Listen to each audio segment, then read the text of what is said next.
Assalamualaikum warahmatullahi wabarakatuh. Pada kesempatan kali ini, saya akan menjelaskan mengenai piutang dan pinjaman yang diberikan. Pertama, definisi dan jenis. Definisi, piutang merupakan klaim suatu perusahaan pada pihak lain terkait dengan transaksi penjualan atau pendapatan maupun yang berasal dari transaksi lainnya. Untuk perusahaan dagang dan manufaktur, jenis piutang yang muncul adalah piutang dagang dan piutang lainnya. Entitas menyebutkan piutang terkait dengan pendapatan sebagai piutang usaha. Untuk entitas perbankan, piutang adalah kredit yang disalurkan kepada pihak lain dalam laporan posisi keuangan diklasifikasikan sebagai pinjaman yang diberikan. Perusahaan pembiayaan selain bank atau multifinance mengklasifikasikan piutang menurut jenis pembiayaan. Misalnya, piutang pembiayaan konsumen, piutang pembiayaan sewa, dan piutang pembiayaan kartu kredit. Klaim yang didasarkan pada perjanjian tertulis disebut wesel tagih atau sering disebut sebagai notes receivable. Piutang dapat juga didasarkan pada faktur atau invoice dari transaksi penjualan disebut piutang dagang atau account receivable atau trade receivable. Piutang dagang dalam penyajikan diklasifikasikan sebagai piutang dari pihak berelasi dan piutang dari pihak ketiga. Piutang dagang muncul dari transaksi pendapatan atau penjualan yang dilakukan secara kredit. Piutang dagang biasanya tidak ada bunga dan jangka waktu pelunasan singkat, tergantung kebijakan kredit yang diberikan. Piutang yang tidak terkait dengan penjualan atau pendapatan disebut piutang lainnya atau non-trade receivable. Contohnya, piutang karyawan, perusahaan afiliasi, pemegang saham, piutang pajak, piutang klaim asuransi, dan lain-lain. Kredit yang disalurkan oleh bank juga merupakan bentuk piutang atau pinjaman yang disalurkan. Kredit yang disalurkan bank ada bunganya. Selain bunga, pada saat pemberian pinjaman atau kredit bank sering membebankan biaya administrasi. Bedanya, dengan piutang dagang, kredit disalurkan bank memiliki dokumen perjanjian lengkap antara pihak bank dengan nasabah yang meminjam uang. Perjanjian tersebut berisikan tingkat suku bunga, jangka waktu peminjaman, tata cara pelunasan, dan jaminan atas kredit tersebut. Perbedaan wesel tagih dengan kredit terletak pada bentuk perjanjian. Bentuk perjanjian kredit bank dalam bentuk kontrak perjanjian formal, sedangkan wesel tagih bentuk janjinya dalam selembar surat berharga. Standar akuntansi instrumen keuangan PSAK 55 menyebutkan salah satu klasifikasi aset keuangan adalah pinjaman yang diberikan dan piutang. Kriterianya adalah aset keuangan non-derivatif yang pembayarannya telah ditentukan dan tidak memiliki kuotasi di pasar aktif. Wesel tagih, yaitu klaim perusahaan berupa janji tidak bersyarat kepada pihak ketiga yang didukung janji tertulis untuk membayar dalam jangka waktu tertentu. Penerbit wesel disebut wesel bayar atau notes payable karena penerbit berjanji untuk membayar, sedangkan penerima wesel disebut wesel tagih atau notes receivable karena penerima memiliki hak klaim untuk menagih. Janji untuk membayar ini dituangkan dalam selembar surat berharga yang di dalamnya menyebutkan tanggal penerbitan, tanggal pembayaran, jumlah nominal, tingkat bunga, pihak yang akan membayar, dan bank yang ditunjuk untuk melakukan pembayaran. Wesel tagih biasanya memiliki bunga, walaupun ada beberapa wesel tagih yang tidak berbunga. Wesel tagih yang tidak berbunga biasanya dijual dengan diskon lebih rendah dari nilai nominal dan pihak penerbit akan menerima uang yang lebih kecil dari jumlah yang akan dibayarkan di masa depan. Diskon merupakan bentuk bunga yang diterima di muka. Wesel tagih dapat dijual oleh pemegangnya sebelum jatuh tempo. Kemudian, perbedaan obligasi dengan wesel tagih. Yang pertama, perbedaan obligasi dengan wesel tagih terletak pada keberadaan pasar. Walaupun wesel tagih dapat diperjualbelikan, namun tidak ada pasar seperti halnya jual beli obligasi. sehingga tidak ada harga pasar kuotasi untuk wesel tagih. Obligasi biasanya diterbitkan dalam jumlah yang besar karena diperjualbelikan di pasar modal, maka regulator biasanya mensyaratkan suatu ketentuan khusus. Sementara untuk wesel tagih tidak ada regulasi khusus, karena dasarnya lebih pada perikatan perjanjian antara pihak penerbit, penerima, dan pembayar. Untuk wesel yang berbunga, pencatatan akan dilakukan pada saat penerimaan wesel, pengakuan bunga, dan pelunasan wesel. Wesel tagih dapat diterima setelah tanggal penerbitan, sehingga untuk wesel tagih berbunga harus diperhitungkan pendapatan bunga yang seharusnya diterima.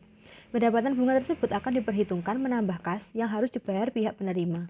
Pada saat pembayaran bunga, pihak penerima akan menerima pendapatan bunga penuh sesuai jangka waktu wesel tagih. Di sini ada ilustrasi wesel tagih. PT Sakura menerima wesel tagih dari PT Lili untuk melunasi piutang dagang yang telah jatuh tempo. Wesel tagih tersebut memiliki nilai nominal 30 juta rupiah, bunga 12%. Wesel tersebut diterbitkan pada tanggal 1 November 2015 dan jangka waktu 120 hari. Bunga dan pokok akan dibayarkan pada saat jatuh tempo. Wesel tersebut akan jatuh tempo pada tanggal 29 Februari 2016. Di sini terdapat tabel sesuai dengan jumlah hari dan bulan, serta terdapat akumulasi jangka waktu. Sekarang, jurnal yang dibuat PT Sakura. Yang pertama, wesel tagih pada piutang dagang sebesar 30 juta rupiah. Kemudian dibuat jurnal penyesuaian untuk pengakuan bunga berjalan dari 1 November hingga 31 Desember 2015.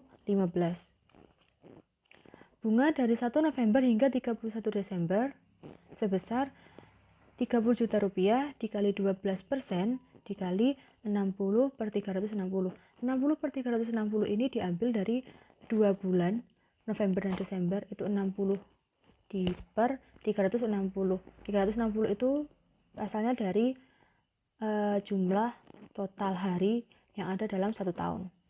Sehingga hasilnya ketemu 600.000 rupiah. Jumlah penyesuaiannya, piutang bunga pada pendapatan bunga sebesar 600.000 rupiah. Kemudian jurnal pada saat pelunasan wesel tagih. Bunga dari 1 Januari hingga 26 Februari 2016 sebesar hitungannya 30 juta rupiah dikali 12% dikali 60 per 360. Sama seperti November dan Desember, 60 per 360 berasal dari 1 Januari hingga 26 Februari, dihitung 2 bulan. Sehingga ketemu hasil 600.000 rupiah. Kas yang diterima adalah jumlah pokok wesel sebesar 30 juta rupiah ditambah bunga selama 120 hari. Jadi 30 juta rupiah ditambah 1.200.000 menghasilkan 31.200.000 rupiah. Jurnalnya kas pada pendapatan bunga, piutang bunga, dan wesel tagih.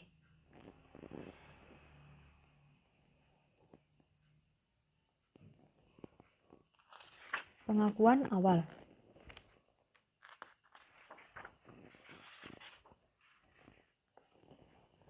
Piutang diakui pada laporan posisi keuangan jika entitas tersebut menjadi bagian dalam kontrak piutang tersebut.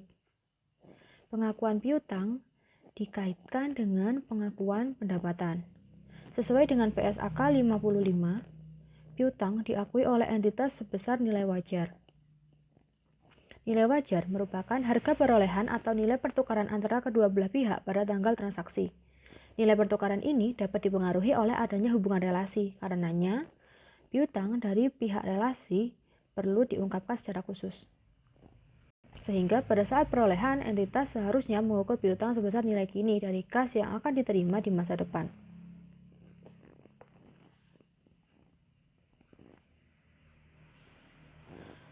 Untuk piutang dagang atau piutang usaha yang secara jelas akan dilunasi dalam jangka panjang, maka perusahaan harus mencatat piutang sebesar nilai kini dari kas di masa mendatang. Jika piutang tersebut tidak berbunga, maka akan dihitung dengan menggunakan tingkat suku bunga pasar pada saat pendapatan tersebut diterima. Akibatnya, piutang tidak dicatat sebesar nilai faktur atau invoice, tetapi ada diskon yang diperhitungkan. Diskon ini akan diamortisasi sampai dengan piutang tersebut dilunasi. Referensi yang digunakan untuk menentukan tingkat suku bunga pasar adalah suku bunga yang berlaku untuk piutang serupa di pasar. Dalam praktiknya, sering juga digunakan tingkat suku bunga risk-free ditambah risk premium. Asumsinya jika uang tersebut diterima, entitas dapat memperoleh return sebesar return yang diharapkan. Kadangkala menggunakan tingkat bunga jika entitas berutang untuk menambah modal kerja. Alasannya, jika piutang tersebut dilunasi, maka entitas tidak perlu menambah utang untuk modal kerja entitas. Untuk piutang yang memiliki nilai wajar, misalnya wesel tagih, entitas dapat menggunakan nilai wajar saat pengukuran awal dan melakukan pengukuran secara konsisten dengan menggunakan nilai wajar. Sebaliknya, jika entitas tidak memilih menggunakan nilai wajar pada pengakuan awal, maka pengakuan selanjutnya tidak boleh memilih menggunakan nilai wajar. Keuntungan dan kerugian yang belum direalisasi akibat perubahan nilai wajar piutang disajikan dalam laporan laba rugi. Perubahan nilai wajar tersebut mencerminkan tingkat bunga yang sebenarnya belum tercatat, sehingga dilaporkan sebagai bagian dari laba rugi. Biaya transaksi. Biaya transaksi merupakan biaya yang dikeluarkan untuk memperoleh piutang. Untuk piutang dagang, maka biaya transaksi untuk perolehan piutang tidak ada, karena transaksi terkait dengan penjualan atau pendapatan yang diperoleh perusahaan. Namun, untuk piutang dalam bentuk kredit yang disalurkan perbankan atau lembaga keuangan, akan muncul biaya transaksi untuk perolehan piutang ini. Nilai biaya transaksi ini dicatat menambah perolehan piutang dan mempengaruhi tingkat suku bunga efektif yang akan dikenakan. Ilustrasi biaya transaksi. Bank ABC memberikan pinjaman kepada PT Mawar sebesar 30 miliar dengan tingkat bunga 8%. Bunga dibayarkan setiap akhir tahun sebesar bunga dikalikan saldo kredit dalam kontrak. Kredit tersebut dilunasi seluruhnya pada akhir tahun kelima. Dalam rangka pemberian pinjaman tersebut, Bank ABC membebankan biaya administrasi kepada PT Mawar sebesar Rp971.916.000. Dalam perjanjian disepakati bahwa biaya administrasi tersebut akan mengurangi jumlah pinjaman yang akan diterima oleh PT Mawar. Biaya transaksi akan diperhitungkan dalam menentukan nilai perolehan piutang, karena di dalam perjanjian tersebut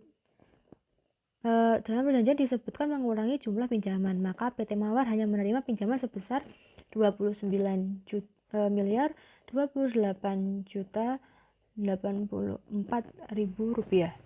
Biaya transaksi tersebut akan mempengaruhi tingkat suku bunga efektif yang akan digunakan Bank ABC untuk mengakui bunga. Tingkat suku bunga efektif menjadi lebih besar karena nilai uang yang diberikan lebih kecil. Padahal, perusahaan tetap akan memperoleh pembayaran bunga 8% dari nominal pinjaman 30 miliar. Tingkat suku bunga efektif dihitung sebesar 9%. Schedule pembayaran bunga amortisasi dengan suku bunga efektif dapat dilihat di tabel di bawah. Pertama, jurnal pada saat pemberian pinjaman, yaitu pinjaman yang diberikan sebesar Rp29.028.084.000 pada kas dengan nominal yang sama. Memperoleh nominal sekian itu berasal dari 30 miliar dikurangi dari pembebanan biaya administrasi sebesar Rp971.916.000. Kemudian jurnal pembayaran bunga akhir tahun pertama dan amortisasi biaya transaksi, yaitu kas sebesar Rp2.400.000.000, pinjaman yang diberikan Rp212.527.560.000, Rp212.527.560.000, pada pendapatan bunga sebesar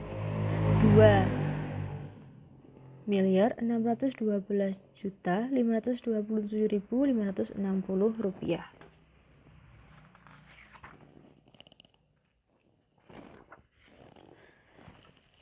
Rp2.612.527.560 adalah pendapatan bunga yang dihitung dari bunga efektif 9% dikalikan saldo pinjaman Rp29.028.084.000. Amortisasi merupakan selisih antara pendapatan bunga dengan kas yang diterima, yaitu Rp2.612.527.560 dikurangi Rp2.400.000.000 sehingga ketemu Rp212.527.560.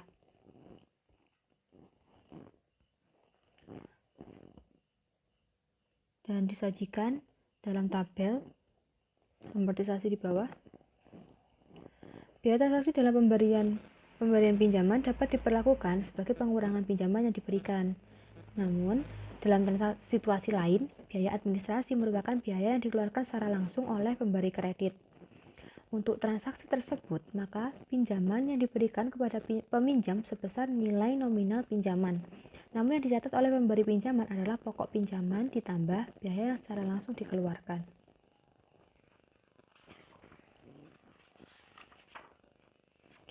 Diskon penjualan.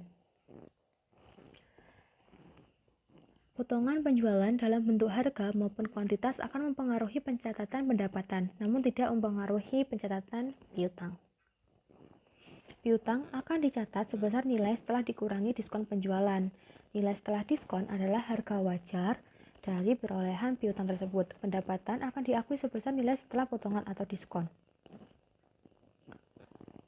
Perusahaan biasanya memisahkan antara pencatatan penjualan dan diskon dalam rangka melakukan evaluasi efektivitas kebijakan diskon yang telah dilakukan.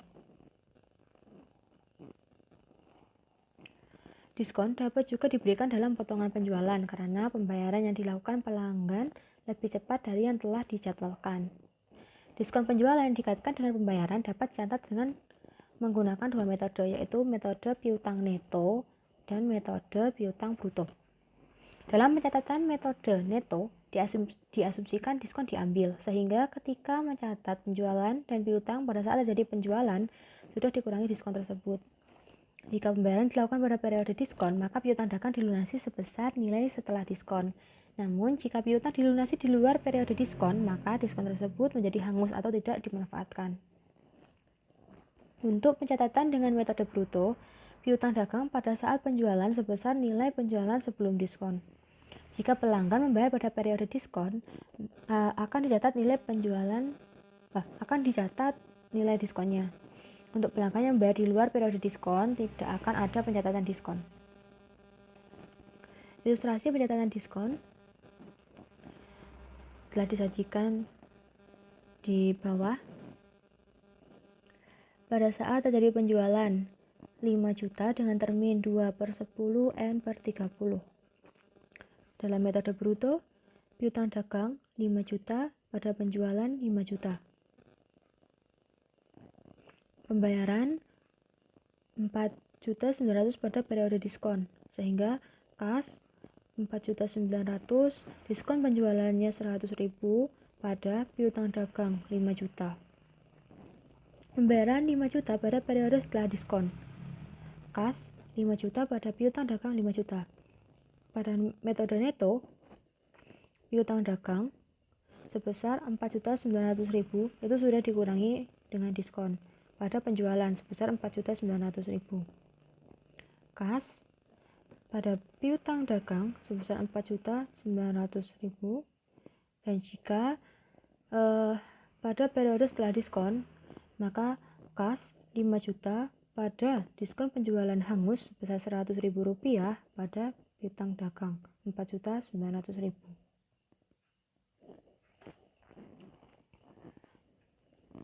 Saat menggunakan metode bruto, nilai penjualan akan disajikan sebesar nilai penjualan bruto dikurangi dengan nilai diskon penjualan yang terrealisasi. Sementara dengan metode neto, penjualan akan disajikan sebesar nilai setelah diskon, baik yang terrealisasi maupun tidak, sedangkan diskon yang hangus akan dilaporkan sebagai pendapatan lain-lain. Pengukuran setelah perolehan. Menurut PSAK 55 Revisi 2013, laba rugi diukur berdasarkan biaya perolehan yang diamortisasi dengan menggunakan suku bunga efektif. Setiap tanggal pelaporan, entitas mengevaluasi apakah terdapat bukti objektif bahwa piutang mengalami penurunan nilai. Jika terjadi penurunan nilai, maka entitas harus melakukan penurunan nilai sesuai dengan ketentuan penurunan nilai untuk aset keuangan yang diukur pada biaya perolehan diamortisasi. Untuk bentuk pinjaman yang diberikan, pengukuran setelah tanggal perolehan membutuhkan perhitungan amortisasi diskon dan premium setiap tanggal pelaporan. Amortisasi tersebut akan menyesuaikan nilai tercatat piutang, sehingga nilai piutang akan menunjukkan biaya perolehan yang diamortisasi. Dalam praktiknya, bentuk pinjaman dengan bunga banyak diberikan oleh entitas perbankan atau lembaga keuangan. Untuk pinjaman di entitas bukan lembaga keuangan, bentuk ini diberikan dalam bentuk wesel tagih dalam jangka panjang. Kemudian, sajikan ilustrasi biaya perolehan piutang. PT Mitra melakukan penjualan kepada PT Mulia sebesar 200 juta rupiah pada tanggal 2 Januari 2015. Berdasarkan kesepakatan, PT Mulia baru akan membayar piutang ini 2 tahun yang akan datang. Tingkat bunga pasar untuk piutang sejenis sebesar 5% per tahun. Dengan nilai kini 5%, maka selama 2 tahun piutang tersebut akan dihitung penurunan nilai menjadi Rp181.405.896 Rp191.405.896. Jurnal yang dibuat perusahaan pada 2 Januari 2015. Piutang dagang pada penjualan sebesar Rp181.405.896.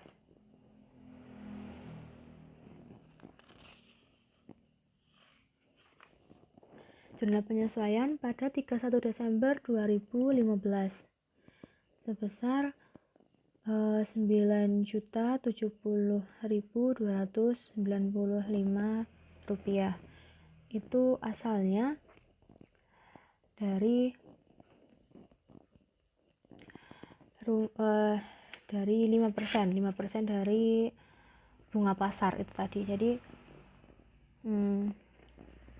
200 juta rupiah dikalikan 5% atau dikalikan dengan I. Nah, I itu rumusnya 1 per 1 plus 5% dipangkatkan N. N itu sebesar berapa tahun jangka waktunya. Jadi 1 per 1 plus 5% dipangkatkan 2. Nah, dipangkatkan 1 plus 5%. Sehingga ketemu 181.405.896. Kemudian jika dihitung selisihnya itu ketemu 9.070.295. Jurnal penyesuaian dan pelunasan piutang pada 31 Desember 2015. Piutang dagang Rp9.523.810 pada pendapatan bunga sebesar nominal yang sama. Kas Rp200 juta pada piutang dagang Rp200 juta.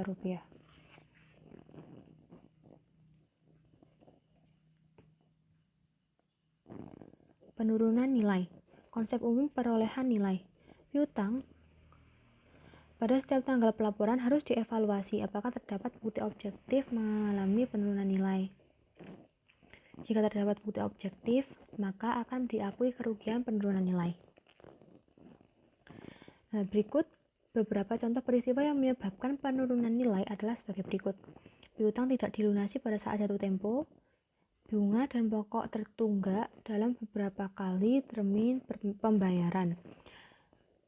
Selanjutnya, pihak pemberi pinjaman memberikan kelonggaran akibat kesulitan keuangan yang dialami pihak peminjam.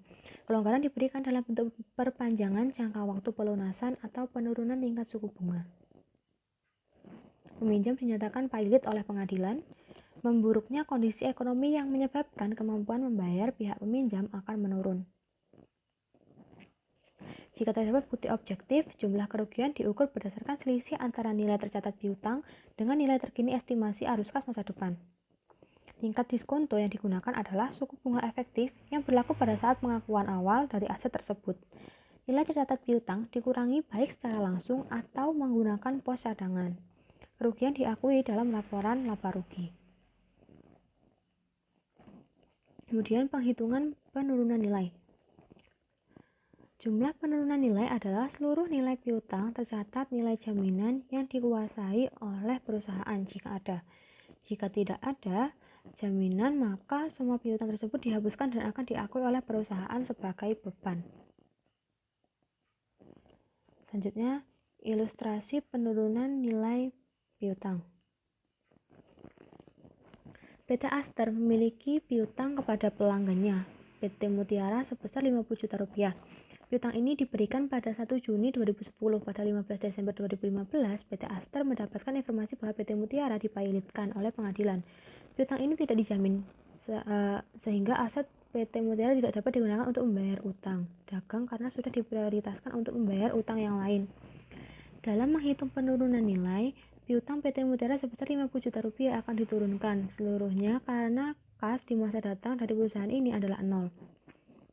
Untuk selanjutnya, PT Aster dapat menghapuskan piutang tersebut. Penghapusan piutang dilakukan dengan mendebit cadangan penurunan nilai piutang.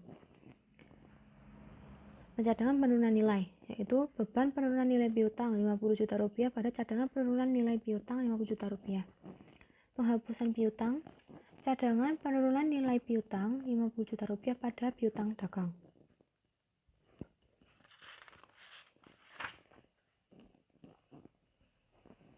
Teknik menghitung tingkat penurunan nilai. Terdapat dua teknik. Yang pertama, average chart of method, yaitu jumlah penurunan nilai berdasarkan data historis rata-rata tingkat kerugian pinjaman beberapa tahun sebelumnya.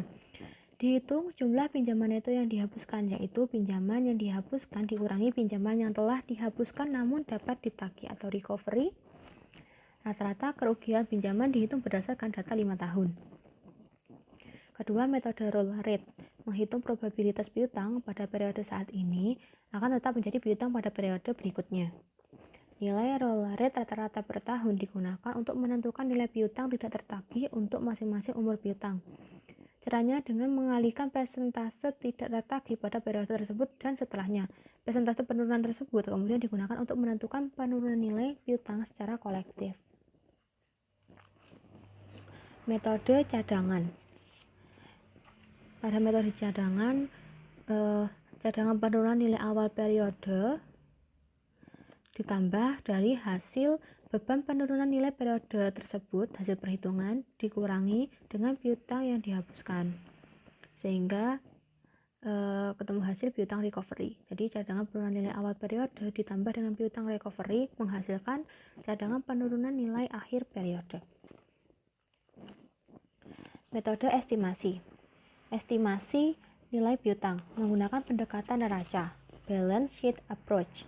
Karena perhitungan menggunakan nilai piutang dan jumlah yang dihitung adalah nilai penyisihan piutang pada akhir periode.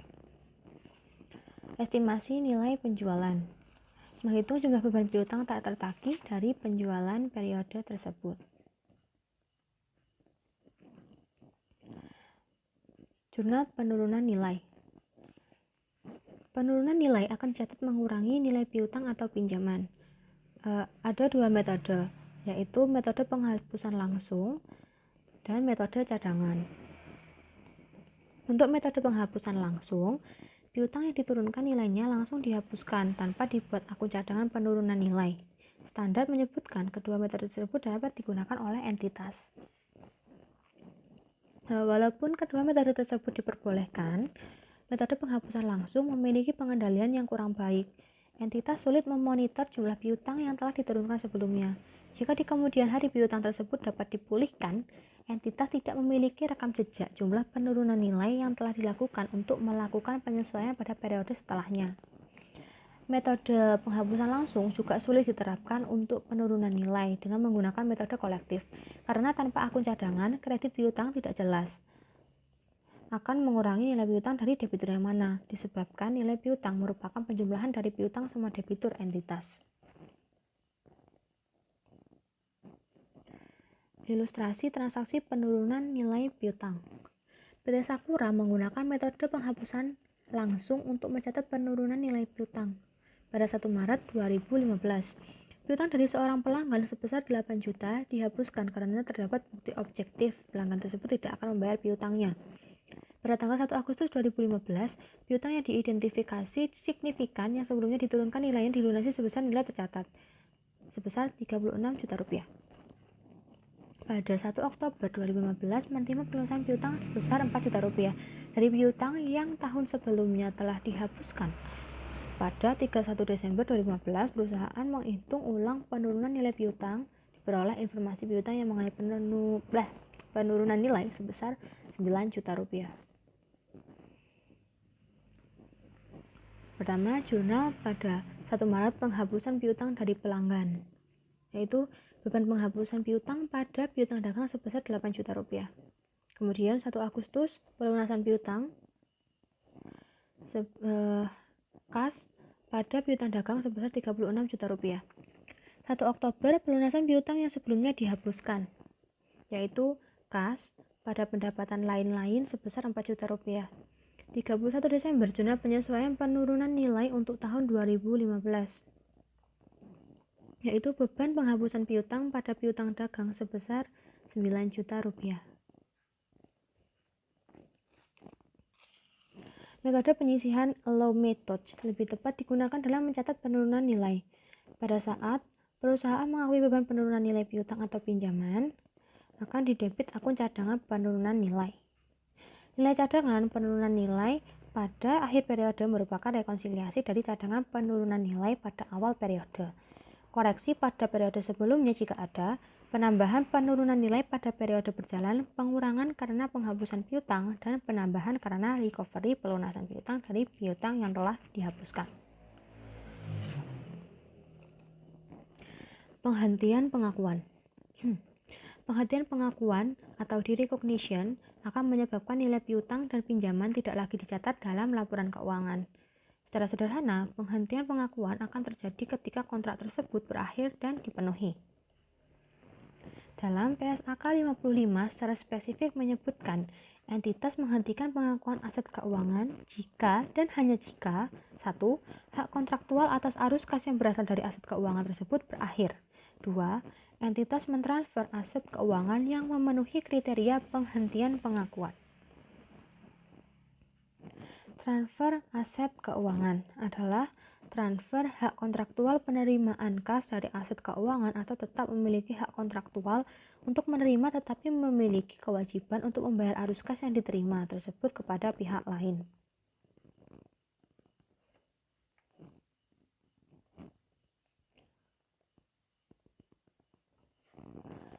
Alasan transfer aset keuangan. Yang pertama, perusahaan ingin memperoleh kas lebih cepat dari jangka waktu pelunasan. Perusahaan tidak mau mengurusi penagihan piutang. Yang ketiga, penagihan piutang sulit dilakukan, sehingga memerlukan usaha khusus untuk melakukannya. Prosedur anjak piutang. Piutang yang ditransfer kepada pihak lain untuk tujuan mendapatkan kas lebih cepat diistilahkan sebagai anjak piutang atau factoring. Perusahaan yang melakukan transaksi anjak piutang biasanya adalah bank atau lembaga keuangan, bukan bank. Anjak piutang dapat dipisahkan menjadi disclosed dan undisclosed factoring. Disclosed factoring adalah penyerahan piutang kepada perusahaan anjak piutang dengan sepengetahuan debitur. Untuk anjak piutang jenis ini, pembayaran piutang saat jatuh tempo akan dialihkan kepada pihak perusahaan anjak piutang, bukan pada perusahaan yang memiliki piutang. Undisclosed factoring adalah penyerahan piutang kepada perusahaan anjak piutang tanpa sepengetahuan debitur atau notifikasi kepada pelanggan. Pembayaran oleh pelanggan akan dilakukan pada perusahaan yang memiliki piutang, bukan pada perusahaan anjak piutang. Transaksi anjak piutang bermanfaat bagi pemilik piutang karena dapat memanfaatkan dana lebih cepat, menghemat biaya administrasi penagihan piutang, dan menghindari potensi kredit macet.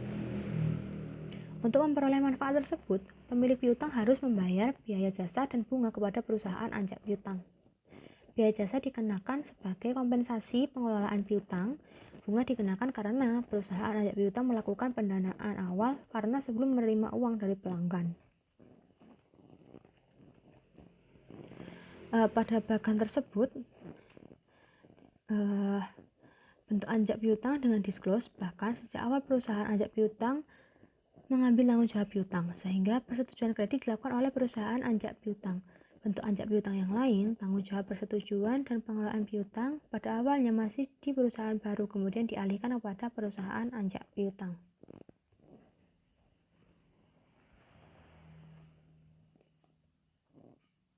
Kemudian transfer piutang. Berdasarkan tanggung jawab setelah piutang tersebut ditransfer. Transfer piutang dibedakan menjadi transfer piutang dengan jaminan dan tanpa jaminan. Jika perusahaan menjamin piutang tersebut, ketika pelanggan tidak membayar piutang, maka transfer piutang tersebut adalah with recourse atau dengan jaminan. Pada transfer without recourse, perusahaan tidak menjamin jika piutang tersebut tidak dibayar oleh pelanggan. Perusahaan anjak piutang akan menanggung risiko tidak tertagihnya piutang jika transfer without recourse. Untuk transaksi transfer tanpa pinjaman akan diberlakukan sebagai penjualan piutang. Pada transfer tanpa pinjaman, perusahaan telah mengalihkan secara substansial semua risiko dan manfaat atas piutang tersebut kepada perusahaan anjak piutang. Perusahaan akan melakukan penghapus bukan piutang, mencatat aset atau utang sebagai alat pertukaran, serta mengakui keuntungan atau kerugian sebagai dampak dari transaksi ini. Ilustrasi transaksi transfer piutang. PT Kantil pada 1 Maret 2015 mentransfer piutang dagangnya dari PT Mulia kepada perusahaan pembiayaan PT Dahlia Finance sebesar 400 juta rupiah. PT Kantil tidak menjamin jika PT Mulia tidak dapat membayar piutang tersebut. Atas transfer piutang ini, PT Dahlia Finance membebankan biaya fee sebesar 5% dan mencadangkan 4% untuk penurunan nilai piutang. Pada PT Kantil, kas sebesar 364 juta rupiah, piutang pada PT Dahlia Finance sebesar 16 juta rupiah, asalnya dari 400 juta dikalikan 4%. Kerugian penjualan piutang 20 juta rupiah itu dari 400 juta rupiah dikalikan 5%. Pada piutang dagang sebesar 400 juta rupiah. Pada PT Dahlia Finance, piutang dagang sebesar 400 juta rupiah. Pada utang pada PT Kantil 16 juta rupiah, pendapatan keuangan 20 juta rupiah, dan kas 364 juta rupiah.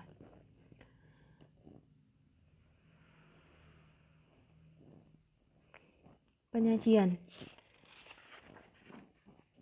piutang dalam laporan posisi keuangan disajikan dalam kelompok aset lancar. Perusahaan menyajikan piutang dalam beberapa kategori seperti piutang dagang, piutang usaha, dan piutang lain. Namun, ada perusahaan dalam industri khusus yang memiliki klasifikasi penyajian piutang yang lebih detail, seperti tagihan bruto pemberi kerja, piutang usaha, piutang retensi, dan piutang lain.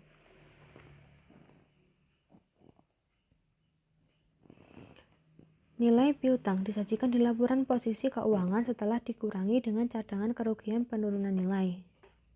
Piutang biasanya disajikan dalam satu baris, tetapi dapat juga disajikan secara detail subkomponennya. Jika disajikan dalam satu baris, maka subkomponennya disajikan dalam catatan atas laporan keuangan. Penyajian subkomponen yang biasa muncul diantaranya adalah piutang pihak berelasi, piutang pihak ketiga, dan cadangan kerugian piutang yang ditampilkan dalam baris tersendiri. Penyajian piutang pihak berelasi mengikuti ketentuan dalam PSAK 7, pengungkapan pihak-pihak berelasi.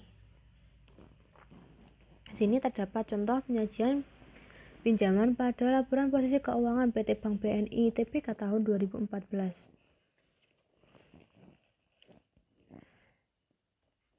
Pada tahun 2014, pihak berelasi sebesar Rp36.821.492, pihak ketiga Rp240.800.789, kemudian ditambahkan sehingga ketemu total pinjaman yang diberikan sebesar Rp277.622.281, dikurangi dengan cadangan kerugian penurunan nilai sebesar Rp6.970.295, sehingga ketemu Rp270.651.986. Pada periode sebelumnya, pihak berelasi sebesar Rp32.750.252, ditambah dengan pihak ketiga Rp217.887.591, menghasilkan Rp250.637.843. Kemudian dikurangi dengan cadangan kerugian penurunan nilai sebesar Rp6.880.036, sehingga hasilnya Rp243.757.807.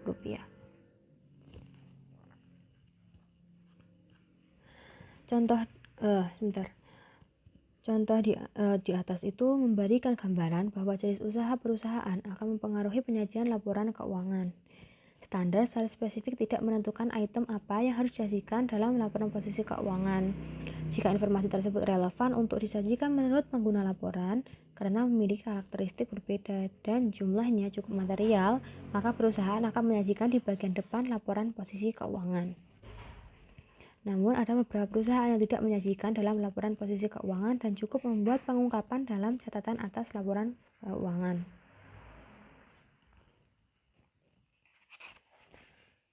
Selanjutnya, pengungkapan. Pengungkapan piutang dalam laporan keuangan cukup lengkap. Pengungkapan tersebut terbagi dalam 3 bagian, yaitu pengungkapan kebijakan akuntansi, pengungkapan rincian piutang yang menjelaskan angka dalam laporan keuangan pokok, serta penjelasan lain yang material dan signifikan. Secara khusus, pengungkapan piutang mengikuti ketentuan dalam PSAK 50, Instrumen Keuangan Penyajian, dan PSAK 60, Instrumen Keuangan Pengungkapan. Pengungkapan kebijakan akuntansi piutang diletakkan bersamaan dengan pengungkapan instrumen keuangan. Kebijakan akuntansi yang dijelaskan dalam kebijakan akuntansi piutang diantaranya adalah metode pengakuan awal, metode pengukuran setelah perolehan, metode untuk menghitung penurunan nilai, penjelasan mengenai penghapusan piutang. Catatan atas laporan keuangan dalam rincian laporan keuangan dan penjelasan penting tentang piutang meliputi 8 poin.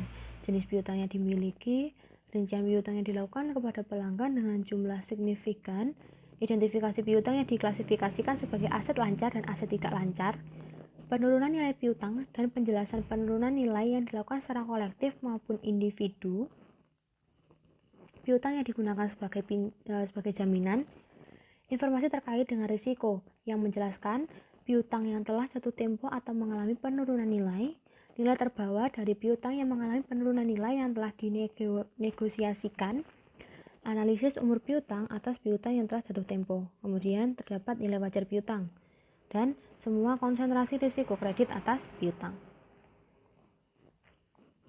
Pengungkapan kebijakan akuntansi PT Pertamina, laporan keuangan 31 Desember 2014. Yang pertama, pinjaman dan piutang.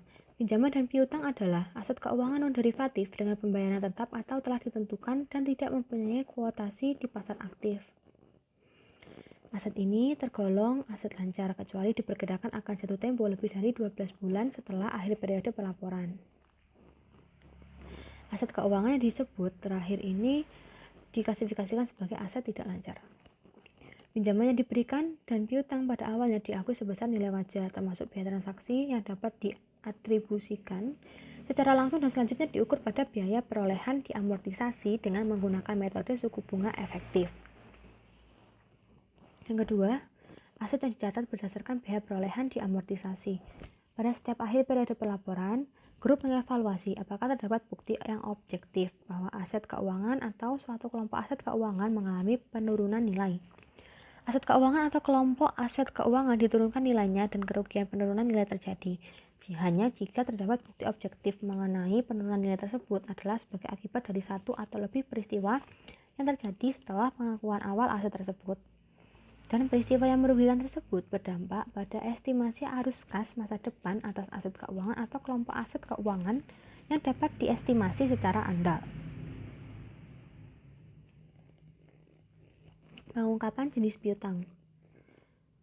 A. Informasi piutang bersih dalam catatan atas laporan keuangan.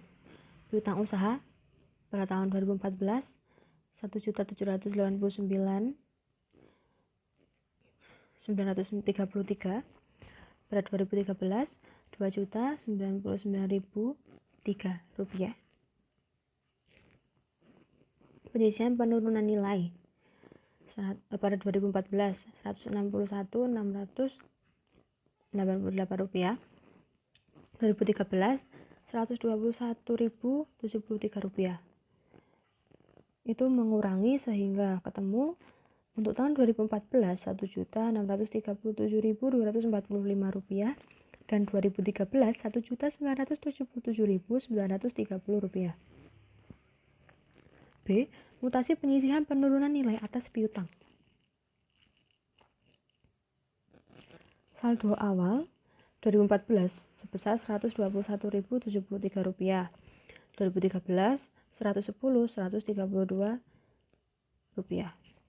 Penurunan nilai selama tahun berjalan 2014 42.956 pada 2013 36.419. Pembalikan penurunan nilai atas piutang yang terpulihkan. Selisih kursnya 2014 1030 pada 2013 17.108. Sehingga ketemu selisih kursnya 1.311 pada 2014 dan pada 2013 8.370. Sehingga ketemu saldo akhirnya pada 2014 161.688 dan tahun 2013 sebesar 121.073 ya. Kemudian penjelasan penurunan nilai. Manajemen perusahaan menetapkan penyisihan penurunan nilai atas piutang dengan menggunakan pendekatan penurunan nilai secara individual. Eksposur maksimum risiko kredit pada tanggal pelaporan adalah sebesar nilai tercatat dari kategori piutang di atas. Grup tidak menguasai aset-aset sebagai jaminan piutang. Berdasarkan evaluasi manajemen terhadap kolektibilitas saldo masing-masing piutang usaha pada tanggal 31 Desember 2014, manajemen berkeyakinan bahwa jumlah penyisihan penurunan nilai memadai untuk menutup kemungkinan kerugian dari tidak tertagihnya piutang usaha dari pihak ketiga. Manajemen berkeyakinan bahwa tidak terdapat konsentrasi risiko kredit yang signifikan atas piutang usaha kepada pihak ketiga. D. Pengungkapan risiko kredit. Grup memiliki risiko kredit signifikan yang berasal dari piutang yang belum dibayar, kas dan setara kas, serta investasi pada efek utang.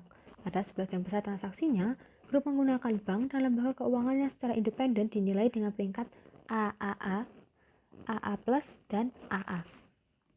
Untuk penjualan non-tunai, grup menerapkan sistem tata kerja yang mengatur mekanisme persetujuan kredit.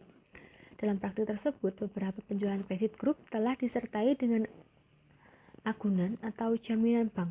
Untuk penjualan kredit lainnya tanpa jaminan, grup memastikan dilakukannya evaluasi kredit, scoring, evaluasi batasan kredit, dan persetujuan kredit sebelum melakukan penjualan ke pelanggan. Grup mempunyai kredit management system untuk memonitor penggunaan batasan kredit dan pemblokiran otomatis untuk tagihan yang melewati tanggal jatuh tempo mulai dari 7 hari. Grup mengenakan sanksi keterlambatan pembayaran dalam sebagian kontrak penjualan yang didasarkan pada hasil evaluasi kredit masing-masing pelanggan. Piutang usaha dari pihak ketiga dan pihak berelasi yang sudah jatuh tempo namun tidak mengalami penurunan nilai pada tanggal pelaporan terkait dengan pelanggan yang tidak memiliki historis gagal bayar dalam 2 tahun terakhir. Beberapa piutang usaha dari pelanggan tersebut juga telah disertai dengan agunan atau jaminan bank. Rincian piutang yang sudah lewat jatuh tempo namun mengalami penurunan nilai. Poin E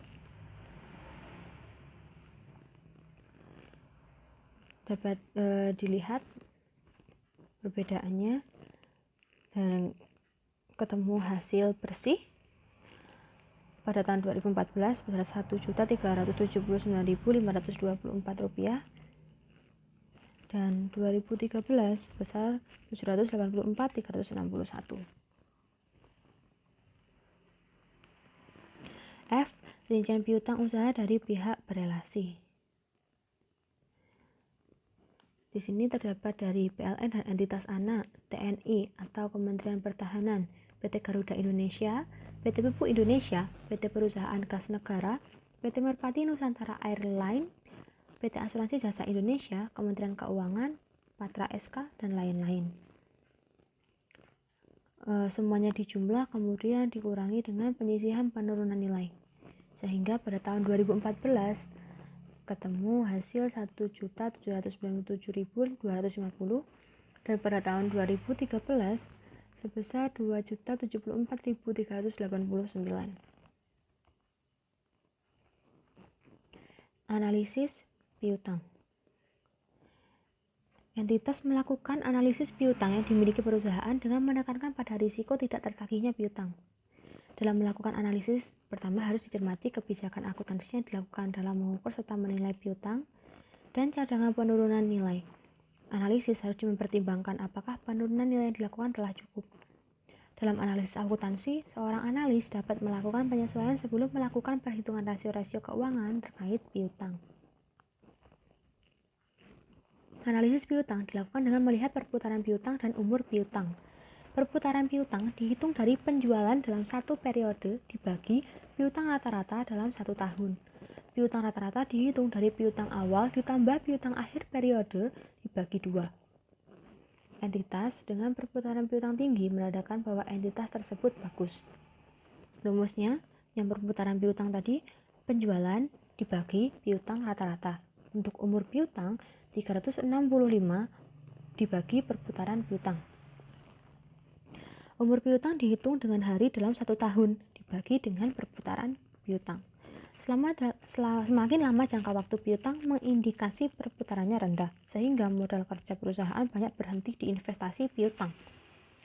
Rata-rata umur piutang ini akan dibandingkan dengan kebijakan kredit perusahaan. Jika hasil perhitungan umur piutang 60 hari, padahal kebijakan kredit dinyatakan dalam 2/10 N/30, maka kualitas penagihan piutang perusahaan kurang bagus. Diskon yang diberikan juga terbukti efektif mempercepat penagihan piutang. Terima kasih. Sekian yang dapat saya sampaikan.